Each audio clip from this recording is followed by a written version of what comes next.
इस लेटर को ध्यान से निहार लीजिए। इसे देश के 56 पूर्व जजों ने लिखा है और ये लिखा गया है उस जज के बचाव में जो जबरदस्ती बार बार एक ऐसा फैसला दे रहे हैं, एक ऐसा आदेश दे रहे हैं जिससे चुनावी राज्य तमिलनाडु की हवाओं में सांप्रदायिक जहर घुल सकता है, जिससे आग लग सकती है, जिसे कहा जा रहा है कि ये कथित रूप से पूरी तरह से बेईमानी है और हुजूर बीजेपी के फायदे के लिए, चुनावी फायदे के लिए ये सब कुछ कर रहे हैं ताकि तमिलनाडु में हिंदू मुस्लिम हो जाए और भाजपा चुनाव में कुछ पा जाए। अब तक भाजपा पर आरोप लगता था कि आप चाहे जितने बड़े भ्रष्टाचारी हों, चोर हों, डकैत हों, बलात्कारी हों, भाजपा में जाते ही सारे दाग धुल जाते हैं और फिर पूरी मशीनरी आपके बचाव में जुट जाती है, या फिर यूं कहिए कि झोंक दी जाती है। यानी जब तक आप किसी और दल में हैं वही मशीनरी आपके खिलाफ होगी और जैसे ही भाजपा में जाएंगे, वॉशिंग मशीन में नहाएंगे, वही मशीनरी आपके साथ हो जाएगी, आपको बचाने लगेगी। तो जो आरोप लगातार बीजेपी पर लग रहा था अब आरएसएस पर भी लगने लगा है कि उसने उसके नफरती एजेंडे के लिए काम करने वाले जज जी.आर. स्वामीनाथन को महाभियोग से बचाने के लिए अपनी पूरी ताकत झोंक दिया है। और 56 लोगों की इस लिस्ट में जो पहला नाम है सुप्रीम कोर्ट जज का, खाली उनके बारे में भी जान लीजिए तो पूरी कहानी समझ में आ जाएगी। इस पत्र में क्या कुछ लिखा गया है एकदम देसी भाषा में आपको बताएंगे और सिर्फ पत्र की ही बात नहीं करेंगे, क्योंकि इसमें कहा गया है कि कुछ लोग न्यायपालिका पर हमला कर रहे हैं, जजों को डराने का प्रयास कर रहे हैं। इसी तरह पहले पूर्व चीफ जस्टिस चंद्रचूड़ और जस्टिस गोगोई के खिलाफ किया गया था और अब जस्टिस स्वामीनाथन के साथ हो रहा है।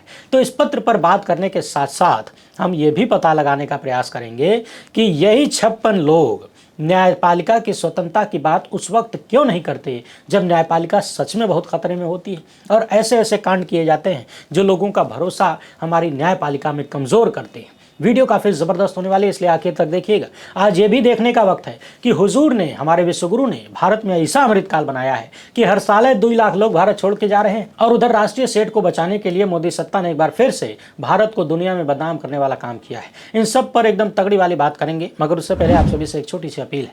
पहली बार है तो चैनल को सब्सक्राइब करके घंटी बजा दीजिए टन से। हर एक वीडियो को लाइक और शेयर करना आपकी जिम्मेदारी है। इसके अलावा आपको मालूम है कि हम किसी धन्ना सेठ या राजनीतिक दल के दम पर नहीं चलते, तभी खुलकर उन मुद्दों पर बात हो पाती है जिन्हें छुपाने के लिए गोदी मीडिया को पैदा किया गया है। हमारा काम पसंद आता हो तो इस QR कोड या फिर मोबाइल नंबर का प्रयोग करते हुए जो भी हो सके आर्थिक सहयोग भेजने का प्रयास जरूर करें। बहुत बहुत धन्यवाद। सबसे पहले बात इस पत्र की कर लेते हैं। जरा टकटकी लगाकर ध्यान से सुनिएगा कि ये 56 जज जो कि रिटायर हो चुके हैं, कोई सुप्रीम कोर्ट से, कोई हाई कोर्ट से, इन्होंने क्या लिखा है। शुरुआत में थोड़ी देर जितना ज़्यादा ध्यान देंगे उतना ज़्यादा इन लोगों के बारे में अंदाज़ा लगा पाएंगे। मद्रास हाई कोर्ट के जज हैं जस्टिस जी.आर. स्वामीनाथन। इनके खिलाफ महाभियोग का नोटिस दिया गया है। महाभियोग वो प्रक्रिया होती है जिसके तहत किसी जज को पद से हटाया जाता है। अब आपके मन में आ रहा होगा कि आखिर इन्होंने किया क्या है। तो इन्होंने जो किया है और जितना ज़्यादा किया है, किसके इशारे पर हो सकता है, किसके फायदे के लिए किया है और किस तरह से किया है, पूरी कहानी एकदम आसान भाषा में विस्तार से हमने इस वीडियो में बताया है। अभी 1-2 दिन पुरानी वीडियो है, यदि आपने नहीं देखा है तो इसे ज़रूर देख लीजिए। लाखों लोगों ने देखा है, कच्चा चिट्ठा खुल जाएगा आपके सामने। अभी बस इतना जान लीजिए कि अब तक जो काम नफरती चिंटू और नफरती नेता करते थे वही काम तमिलनाडु में जज साहब के माध्यम से करवाने का प्रयास हो रहा है और जज साहब ने बाकायदा किया भी है। अपनी तरफ से कोई कोर कसर नहीं छोड़ा है। हाई कोर्ट की सुरक्षा लगा दिया बीजेपी आरएसएस के नेताओं के लिए कि जाओ ऐसा काम करो जिससे माहौल बिगड़े, सांप्रदायिक तनाव हो। बाकी आप इस वीडियो में देख सकते हैं जाके। आज बात इस पत्र की करते हैं। ये पत्र जस्टिस स्वामीनाथन के समर्थन में जारी किया गया है और इसमें लिखा गया है कि संसद के कुछ सदस्य तथा वरिष्ठ अधिवक्ता महाभियोग का प्रयास कर रहे हैं, जो कि उन न्यायाधीशों को डराने धमकाने का निर्लज्ज प्रयास है जो समाज के एक विशेष वर्ग की वैचारिक और राजनीतिक अपेक्षाओं के अनुरूप निर्णय नहीं देते। यानी जस्टिस स्वामीनाथन के खिलाफ महाभियोग को इस पत्र में लिखा गया है कि जो जज कुछ लोगों की राजनीतिक अपेक्षाओं के अनुरूप फैसले नहीं देते, यानी उनके मन का फैसला नहीं देते, उनको डराने धमकाने का प्रयास किया जा रहा है और यह सीधे सीधे हमारे लोकतंत्र की जड़ों और न्यायपालिका की स्वतंत्रता पर हमला है। इसलिए महाभियोग के इस प्रयास को रोक देना चाहिए, इसे आगे नहीं बढ़ने देना चाहिए। और सुनिए, लिखा गया है कि यदि प्रथम दृष्टया महाभियोग प्रस्ताव लाने वाले सांसदों की बातों को स्वीकार भी कर लिया जाए तब भी उनकी बातें इतनी कमजोर हैं कि महाभियोग चलाया नहीं जा सकता। और सुनिए, आगे की बातों को सुनकर आपको लगेगा कि भारत के पूर्व जजों ने लिखा है इसको या फिर हमारे विश्वगुरु का भाषण चल रहा है। हालांकि इसमें कुछ तथ्य सही हैं, मगर किसी की चोरी का उदाहरण देकर आप डकैती तो नहीं कर सकते ना। चोरी भी गलत है, डकैती भी गलत है। बहरहाल सुनिए, लिखा गया है कि हमें याद रखना चाहिए कि आपातकाल के अंधकारमय दौर में भी उस वक्त की सरकार ने जजों को दंडित करने के लिए बहुत सारे तरीके अपनाए थे। उन जजों को दंडित करने का प्रयास किया जाता था जो आपकी लाइन पर चलने से इनकार करते थे। केशवानंद भारती के फैसले के बाद सर्वोच्च न्यायालय के 3 वरिष्ठतम न्यायाधीशों को दरकिनार कर दिया गया था। एडीएम जबलपुर मामले में अपने ऐतिहासिक असहमति वाले निर्णय के बाद जस्टिस एच.आर. खन्ना को अलग थलग कर दिया गया था। ये सभी इसी बातों की चेतावनी है कि किस तरह से राजनीतिक हस्तक्षेप न्यायिक स्वतंत्रता को नुकसान पहुंचा सकता है। आगे कहा गया है कि इन तमाम हमलों के बाद भारत की न्यायपालिका ने समय की कसौटी पर अपने आप को खरा उतारा है। हमने सभी बाहरी दबावों का सामना किया है। अभी जो हो रहा है ये कोई अलग नहीं है, उसी का हिस्सा है, जिसमें राजनीतिक वर्ग के कुछ हिस्सों ने जब भी न्यायिक फैसले उनके हित में नहीं आए तो उच्च न्यायपालिका को बदनाम करने और डराने का प्रयास किया है। अभी आप लोग इस पत्र में लिखी गई बातों को ध्यान से सुन लीजिए। इसके बाद जो सवाल निकालेंगे हम उन्हें टकटकी लगाकर सुनिएगा। आगे लिखा गया है कि 2018 में उस वक्त के चीफ जस्टिस दीपक मिश्रा के खिलाफ महाभियोग चलाने का प्रयास किया गया। पूर्व chief justice Ranjan Gogoi, AS. Bobde और डी.वाई. चंद्रचूड़ के कार्यकाल के दौरान उनके खिलाफ भी निरंतर बदनामी का अभियान चलाया गया और अब वर्तमान चीफ जस्टिस सूर्यकांत के खिलाफ भी लक्षित हमले हो रहे हैं। ये सभी उसी प्रवृत्ति के उदाहरण हैं। जब उन्हें कोई फैसला या टिप्पणी अच्छी नहीं लगती तो इस तरह से हमला किया जाता है। आगे लिखा गया है कि महाभियोग का प्रयास और सार्वजनिक बदनामी करना दबाव के हथियार के रूप में इस्तेमाल किया जा रहा है, जबकि यहाँ निर्णयों की सैद्धांतिक और तर्कसंगत आलोचना नहीं है और ये सब कुछ न्यायिक स्वतंत्रता तथा संवैधानिक लोकतंत्र के मूल पर सीधा हमला करता है। पत्र में लिखा गया है कि महाभियोग की प्रक्रिया का मूल उद्देश्य न्यायपालिका की गरिमा और ईमानदारी की रक्षा करना है, न कि उसे दबाव, धमकी या प्रतिशोध के औजार के रूप में बदल देना। जजों को राजनीतिक अपेक्षाओं के अनुरूप ढालने के लिए हटाने की धमकी देना एक संवैधानिक सुरक्षा को डराने के उपकरण के रूप में बदल देता है और ये लोकतंत्र के लिए ठीक नहीं है, संविधान के लिए ठीक नहीं है तथा ये कोई पहली घटना नहीं है, बल्कि न्यायिक संस्था की गरिमा और स्वतंत्रता पर हमले जारी हैं, उसी का हिस्सा है। आज निशाना एक न्यायाधीश हो सकता है, कल पूरी संस्था होगी। आगे इन 56 जजों ने राजनीतिक दलों के सांसदों, बार के सदस्यों तथा अन्य लोगों से एकजुट होकर इस महाभियोग की निंदा करने और उसे रोकने के लिए आह्वान किया है। साथ ही साथ लिखा है कि एक न्यायाधीश अपने शपथ पत्र और भारत के संविधान के प्रति उत्तरदायी है, न कि किसी दलगत राजनीतिक दबाव या वैचारिक धमकी के प्रति। ध्यान से सुनिएगा, इन लोगों ने लिखा है कि एक न्यायाधीश संविधान के प्रति उत्तरदायी है। आगे लिखते हैं कि सभी संवैधानिक संस्थाओं की ओर से संदेश एकदम स्पष्ट और दृढ़ होना चाहिए। कानून के शासन वाले राज्य में न्यायिक निर्णयों की परीक्षा अपीलों और कानूनी आलोचना से होती है, न कि राजनीतिक सहमति के आधार पर महाभियोग की धमकी से। अब आप अपनी स्क्रीन पर उन 56 जजों की लिस्ट देख लीजिए जिन्होंने ये पत्र लिखा है, यानी इस पर हस्ताक्षर किया है। इस मामले में पिछली वीडियो में हमने बताया था कि किस तरीके से जस्टिस स्वामीनाथन कथित रूप से बिना कारण ही भाजपा के प्रदेश अध्यक्ष की जमकर तारीफ करते हैं किसी मामले की सुनवाई के दौरान। और इतना ही नहीं, जस्टिस स्वामीनाथन का संबंध आरएसएस से बहुत गहरा बताया जाता है। और अब सबसे पहले इंद्र कुमार का ये ट्वीट पढ़िए। इनका दावा है कि अब आरएसएस नेटवर्क ने जी.आर. स्वामीनाथन के बचाव में अपने लोगों को लगा दिया है, यानी जुट गया है। 56 पूर्व जजों ने जस्टिस स्वामीनाथन के समर्थन में पत्र लिखा है। जरा देखिए कि पहले हस्ताक्षरकर्ता कौन है। आप लोग ये लिस्ट निहारिए। पहला नाम है पूर्व जस्टिस आदर्श गोयल का। इनके बारे में इंद्र कुमार लिखते हैं कि ये कौन है, जरा जान लीजिए। आदर्श गोयल अखिल भारतीय अधिवक्ता परिषद के संस्थापक सदस्य और प्रथम महासचिव हैं। ये अखिल भारतीय अधिवक्ता परिषद आरएसएस की कानूनी शाखा है। इसकी स्थापना बाबरी मस्जिद विध्वंस से 3 महीने पहले हुई थी, जब एल.के. आडवाणी के नेतृत्व में हिंदुत्ववादी भीड़ ने बाबरी मस्जिद को ध्वस्त किया। तब वकील विरोध प्रदर्शन करने और सुप्रीम कोर्ट बार एसोसिएशन से कार्रवाई की अपील करने के लिए भारतीय विधि संस्थान की ओर जा रहे थे। तभी उन्हें देखकर आश्चर्य हुआ कि आदर्श गोयल दूसरों को मिठाई बांट रहे थे और बाबरी मस्जिद विध्वंस का जश्न मना रहे थे। अब आपको पता है कि बाबरी मस्जिद विध्वंस से किसे फायदा हुआ और किन लोगों ने ये किया करवाया और कौन लोग आज तक उसके नाम पर राजनीतिक रोटी सेंक रहे हैं, देश में आग लगा रहे हैं। आगे सुनिए। अभी जिस जज यानी जस्टिस स्वामीनाथन के खिलाफ महाभियोग चलाने की बात हो रही है, इनके बारे में इंद्र कुमार ने दावा किया है कि जस्टिस स्वामीनाथन ने 1991 में वकालत शुरू किया था और 1994 में वे तमिलनाडु के प्रतिनिधि के रूप में अखिल भारतीय अधिवक्ता परिषद की राष्ट्रीय बैठक में हिस्सा लेते हैं। 2023 में न्यायाधीश बनने के बाद जी.आर. स्वामीनाथन ने अखिल भारतीय अधिवक्ता परिषद के राष्ट्रीय सम्मेलन में हिस्सा लिया और कह दिया कि मैं एबीवीपी का कार्यकर्ता हूं, यानी अखिल भारतीय अधिवक्ता परिषद का कार्यकर्ता हूं। सीधे सीधे कहें तो आरएसएस से जुड़ा हुआ हूं। आगे इन्होंने लिखा है कि महाभियोग प्रस्ताव के खिलाफ इस हालिया बयान के साथ पूरा आरएसएस नेटवर्क बेनकाब हो रहा है। वैसे तो यदि बारी बारी से इन सभी नामों का इतिहास खोजा जाए तो बहुत कुछ निकल कर आ सकता है, मगर उतनी मेहनत करने की जरूरत नहीं है। जानते हैं क्या है? क्योंकि बात तर्क और तथ्यों पर हो तो ज्यादा बेहतर है और तथ्य ऐसे हों जिसके बारे में सब जानते हों, वेल नोन हो, आसानी से समझ जाएं तो और भी बेहतर है। इस पत्र में बार बार कहा गया है कि महाभियोग का ये प्रयास जज को डराने की कोशिश है। इससे न्यायपालिका खतरे में आ जाएगी, संविधान खतरे में आ जाएगा और भारत का लोकतंत्र खतरे में आ जाएगा। मगर सवाल यह है कि जब इसी देश में जज लोया की कथित हत्या हो जाती है तो इन 56 लोगों में से कितने लोगों ने उसकी जांच के लिए आवाज उठाया, उस परिवार को न्याय दिलाने के लिए आवाज उठाया? जब सुप्रीम कोर्ट ने जांच से इनकार कर दिया तब इनमें से कितने लोगों ने आवाज उठाया? और जब अपनी ही संस्था के एक ईमानदार जज की कथित हत्या पर संस्था के लोग न्याय की बात न करें, प्रयास न करें, तो फिर उनकी अपनी स्वतंत्रता को लेकर सवाल खड़े क्यों नहीं होंगे? जज लोया देश के किस नकली चाणक्य का मामला सुन रहे थे और कौन फंसने वाला था?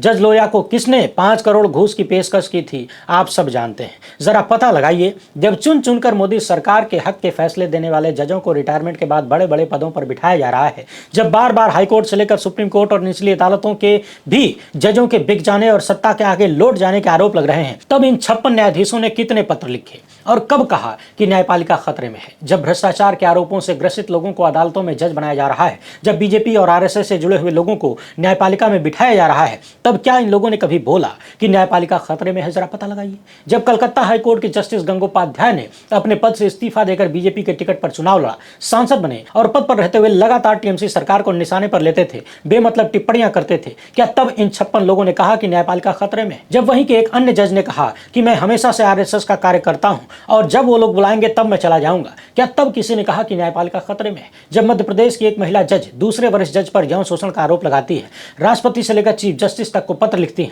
कोई कार्रवाई नहीं होती, उल्टे आरोपी जज को प्रमोशन दे दिया जाता है, क्या तब इन लोगों ने आवाज उठाया था कि न्यायपालिका खतरे में है, महिला सम्मान खतरे में है? और अभी हाल ही में जब 56 या 57 वरिष्ठ जजों को दरकिनार करके पटना हाईकोर्ट के जस्टिस पंचोली को सुप्रीम कोर्ट बुलाया गया, क्या तब इन लोगों ने लिखा या बोला कि इससे न्यायपालिका खतरे में आ जाएगी, संविधान खतरे में आ जाएगा? आखिर इनके भीतर ऐसी कौन सी विशेष काबिलियत थी जो 56-57 लोगों को दरकिनार करते हुए इन्हें प्रमोट कर दिया गया? और बाकियों के हक का क्या? अपने पत्र में इन्होंने कुछ पूर्व चीफ जस्टिसों के नाम लिखे और कह रहे हैं कि उनके खिलाफ भी अभियान चलाया गया, उन्हें डराने धमकाने का प्रयास किया गया। इन्होंने पूर्व सीजेआई रंजन गोगोई का नाम लिखा है। सवाल है कि जब गोगोई साहब के ऊपर एक महिला ने छेड़छाड़ का आरोप लगाया तब ये लोग कहां थे? और फिर इसके बाद जब खुद रंजन गोगोई ने कहा कि उनके खिलाफ षड्यंत्र हो रहा है, उनके ऊपर दबाव डाला जा रहा है, क्या तब आवाज नहीं उठानी चाहिए थी? और फिर इससे भी आगे देखिए, उस महिला के पूरे परिवार को जोरदार प्रताड़ना झेलनी पड़ी। गोगोई साहब ने खुद ही उस मामले की सुनवाई किया और इनके बेहद करीबी व्यक्ति ने महिला का पक्ष सुने बिना ही उसे सजा दे दी। बाद में उन करीबी व्यक्ति को भी न्यायपालिका में बड़े पद पर बिठाया गया, आशीर्वाद मिला।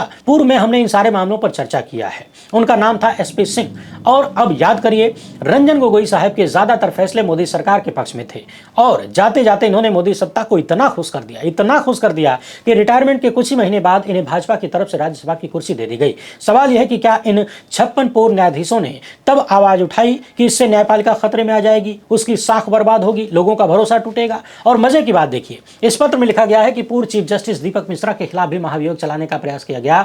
अब आपको याद दिला दें कि इन्हीं चीफ जस्टिस दीपक मिश्रा के खिलाफ सुप्रीम कोर्ट के इतिहास में पहली बार 4 जजों ने मैदान में आकर प्रेस कॉन्फ्रेंस किया देश के सामने और न्यायपालिका के भीतर गंभीर संस्थागत संकट की तरफ इशारा किया। रोस्टर को लेकर ढेर सारी शिकायतें थीं, मामलों के आवंटन पर शिकायतें थीं। दीपक मिश्रा पर आरोप लगाया गया कि अत्यंत संवेदनशील मामलों को चुनिंदा जजों को दिया जाता है, यानी अंदर की बात यह थी कि जो मामले सरकार से संबंधित हैं उन्हें चुनिंदा जजों को दिया जाता है। इससे लोकतंत्र और न्यायपालिका की विश्वसनीयता खतरे में पड़ रही है। इन सब में सबसे ज्यादा मजे की बात यह है कि चीफ जस्टिस दीपक मिश्रा के खिलाफ जिन 4 जजों ने प्रेस कॉन्फ्रेंस किया उसमें जस्टिस रंजन गोगोई भी शामिल थे तथा इन 56 जजों ने पत्र लिखकर जस्टिस दीपक मिश्रा से लेकर जस्टिस रंजन गोगोई तक को निशाने पर लेने का आरोप लगाया है, जबकि सीजेआई दीपक मिश्रा के खिलाफ खुद चीफ जस्टिस रंजन गोगोई ने ही प्रेस कॉन्फ्रेंस किया था। आगे बढ़िए, इन्होंने इस लेटर में पूर्व चीफ जस्टिस चंद्रचूड़ का नाम भी लिखा है। कह रहे हैं कि उनके खिलाफ भी अभियान चलाया गया। तो सवाल यह है कि बाबरी मस्जिद विध्वंस मामले में 5 जजों की पीठ थी। रंजन गोगोई चीफ जस्टिस थे, डीवाई चंद्रचूड़ भी उसमें शामिल थे। इस फैसले पर लगातार सवाल बना हुआ है। फैसला अपने आप में विरोधाभासी बताया जाता है और बार बार कहा जाता है कि जो चीज मांगी ही नहीं गई थी, सुप्रीम कोर्ट ने 4 कदम आगे बढ़कर सत्ता के एजेंडे को बढ़ाया। और सबसे ज्यादा चौंकाने वाली बात यह है कि मंदिर वाला फैसला देने के मामले में 5 में से 4 जजों को रिटायरमेंट के बाद बढ़िया पद दे दिए गए। बहुत पहले चारों लोगों को कौन कौन से पद दिए गए थे ये सब हमने आपको बताया है, दिखाया है। किसी को किसी संस्था का मुखिया बना दिया, किसी को राज्यपाल। सवाल यह है कि उस वक्त ये 56 मिलाड लोग कहां थे, क्या तब इन्हें नजर नहीं आया कि रिटायरमेंट के तुरंत बाद सत्ता को पसंद आने वाले फैसला देने वाले जजों को यदि इस तरह से इनाम मिलेगा तो न्यायपालिका की साख का क्या होगा, संविधान का क्या होगा। पूर्व सीजेआई चंद्रचूड़ की बात करें तो किसी कार्यक्रम में उन्होंने कहा था कि राम मंदिर का फैसला ईश्वर के मार्गदर्शन में लिखा, और तो रिटायर होने से पहले इन्होंने अपने घर में प्रधानमंत्री को बुलाकर गणेश आरती की, वो भी परिवार के साथ। तो सवाल यह है कि जब ये हमारे विश्वगुरु के साथ घंटी बजा रहे थे तब ये 56 मिलियन लोग कहां थे? क्या तब इन्हें न्यायपालिका खतरे में नजर आई या नहीं आई? भारत का संविधान खतरे में नजर नहीं आया? आखिर न्यायपालिका जिस सरकार को कंट्रोल करने और जिसके खिलाफ लोगों को बचाने के लिए है, यदि उसी सरकार का मुखिया और न्यायपालिका का मुखिया एक साथ घंटी बजाएंगे तो लोगों का भरोसा कहां से आएगा? क्या तब इन लोगों ने कोई पत्र लिखा था? याद दिला दें, चंद्रचूड़ साहब ने जब इलेक्टोरल बॉन्ड वाला फैसला दिया था तब इनके खिलाफ नफरती चिंटुओं का पूरा गैंग एक्टिव कर दिया गया था। नफरती चिंटुओं का गैंग कौन सी पॉलिटिकल पार्टी चलाती है, कौन सी संस्था चलाती है, ये सब आप जानते हैं। और न सिर्फ इनके खिलाफ बल्कि इनके पूरे परिवार के लोगों को भी, इनकी बेटियों तक को भी जो कि दिव्यांग हैं, उन्हें भी चिंटुओं ने गालियां दी, उन्हें भी नहीं छोड़ा। बहुत सारी उल्टी सीधे बातें लिखी गई। तब इनमें से कितने लोग सामने आए कहने के लिए कि चिंटुओं को रोका जाए। और जब इलेक्टोरल बॉन्ड में सामने आई गड़बड़ी के खिलाफ कार्रवाई करने की बात आई, चोरों को पकड़ने, सजा देने की बात आई तो चंद्रचूड़ साहब टाल गए। टालने से याद आया, महाराष्ट्र में पार्टियों को तोड़ने और जनादेश को लूटने का जो मामला हुआ था, उस केस में पूर्व सीजेआई चंद्रचूड़ ने सालों साल लटका कर रखा उसको और खुलकर ऐसा काम किया जो बीजेपी के फायदे का था। यदि सुप्रीम कोर्ट ने समयबद्ध तरीके से महाराष्ट्र के मामले में फैसला दिया होता तो शायद आज वहां बीजेपी की सरकार न होती, और यदि वहां पर सरकार न होती तो हो सकता था कि केंद्र में भी न होती। शिवसेना के नेतृत्व में तो बार बार कहा जाता है कि महाराष्ट्र में भाजपा की सरकार चंद्रचूड़ साहब की देन है। तो जब सालों साल हुजूर अंग्रेजी बोल बोल के मामले को लटका रहे थे, भाजपा को फायदा पहुंचा रहे थे, कमल खिला रहे थे, क्या तब इन 56 लोगों ने संविधान की चिंता की? क्या इन्होंने लिखा कि चंद्रचूड़ साहब किस डर या लालच में मामले को लटका रहे हैं, टाल रहे हैं? पूजा स्थल अधिनियम को लगातार पिछले कई साल से ताक पर रखकर नफरती एजेंडे को आगे बढ़ाया जा रहा है और इसमें न्यायपालिका का भरपूर दुरुपयोग हो रहा है। क्या तब किसी को न्यायपालिका खतरे में नजर नहीं आती? बार बार आरोप लग रहा है कि अच्छे जजों को रोका जा रहा है, उनके चयन को रोका जा रहा है, उनके रिश्तेदारों को निशाने पर लेकर डराया जाता है, जो ईमानदारी से काम करने चाहते हैं उनको धमकाया जाता है, उनके पीछे सीबीआई, ईडी को छोड़ दिया जाता है। क्या इन चीजों को लेकर न्यायपालिका खतरे में नहीं आती? और जब सरेआम सांप्रदायिक उन्माद पैदा करने वाला कथित आदेश जस्टिस स्वामीनाथन देते हैं और बार बार ये प्रयास करते हैं कि तमिलनाडु राज्य का माहौल खराब हो, बीजेपी को चुनावी लाभ मिले और उसके खिलाफ महाभियोग चलाने की बात आती है, तो इन 56 लोगों को न्यायपालिका खतरे में नजर आने लगती है। वैसे ऐसा नहीं है कि न्यायपालिका खतरे में नहीं है, न्यायपालिका प्रचंड खतरे में है, ऐतिहासिक खतरे में है। भारत की आजादी के बाद शायद ऐसा पहली बार है, और उन लोगों से खतरे में है जो जुडिशरी के माध्यम से एक राजनीतिक विचारधारा को पूरे देश में थोपना चाहते हैं, जो बार बार अपने फैसलों और टालमटोल से सत्ताधारी दल को लाभ पहुंचाते हैं, उसे बचाते हैं और फिर रिटायरमेंट के बाद खुद लाभ लेते हैं। हमें ध्यान रखना चाहिए कि न्यायपालिका अन्य संस्थाओं के लोगों के गलत कार्यों को रोकने और उसे सुधारने का जिम्मा संभालती है। यदि वो खुद गलत करने लग जाए तो फिर पूरा सिस्टम कोलैप्स हो जाता है। कोलैप्स होने में देरी नहीं लगती। जस्टिस स्वामीनाथन ने कैसा आग लगाऊ आदेश दिया, उसे समझना है तो इस वीडियो को ध्यान से देख लीजिएगा। पूरा विस्तार से हमने आसान भाषा में बताया है। इसका लिंक हमने डिस्क्रिप्शन और कमेंट बॉक्स में भी दे रखा है। अब आइए हमारे विश्वगुरु का अमृतकाल देख लीजिए। फलाने जी ने पिछले 11.5 साल में 18 घंटे इतना काम किया है, इतना पसीना बहाया है और पसीने से इतना मालिश किया है चेहरे को कि हर साल 2 लाख लोग भारत की नागरिकता छोड़ रहे हैं। ये बात किसी और ने नहीं बल्कि खुद मोदी सरकार ने राज्यसभा में बताया है। विदेश मंत्री कीर्तिवर्धन सिंह ने कहा है कि 2011 से 2024 के बीच लगभग 21 लाख भारतीयों ने विदेशी नागरिकता ले ली है, यानी भारत की नागरिकता छोड़ दी है। और साल 2021 के बाद यानी कोविड के बाद भारत छोड़ने वालों की संख्या में बड़ा उछाल आया है, क्योंकि कोविड मैनेजमेंट में मोदी सरकार ने जो विश्व स्तरीय व्यवस्था किया था उसे देखकर शायद लोगों को निकल लेने में ही भलाई समझ में आई।